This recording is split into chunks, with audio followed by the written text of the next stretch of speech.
চিংড়ি আর কুমড়ো পাতা দুজনেই রাজি, তাই আজকের রান্নাটা হবে একদম জমজমাট। আজ বানাবো এমন এক রেসিপি যা ঝাঁঝেও তুখর, স্বাদেও দুর্দান্ত। তাহলে চলুন শুরু করি কুমড়ো পাতা দিয়ে চিংড়ি বাটা। তার জন্য প্রথমেই শুকনো খোলায় ভেজে নেব কালো জিরে, 8-10 কোয়া রসুন ও 2-3টে শুকনো লঙ্কা। রসুনটা এভাবে ভেজে নেওয়ার জন্য দারুণ সুন্দর একটা ফ্লেভার আসবে।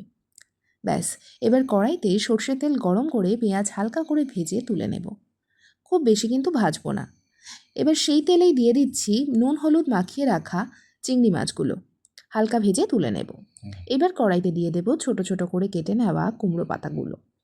কাঁচা লঙ্কা ও নুন দিয়ে চাপা দিয়ে দিয়ে সিদ্ধ করে নেব। যদি সময় কম থাকে তাহলে একটু জল অ্যাড করে সিদ্ধ করে নিতে পারেন। আমি কিন্তু এখানে জল ছাড়াই শাকগুলোকে সিদ্ধ করে নিয়েছি। এবার সব কিছুকে একে একে বেটে নিতে হবে।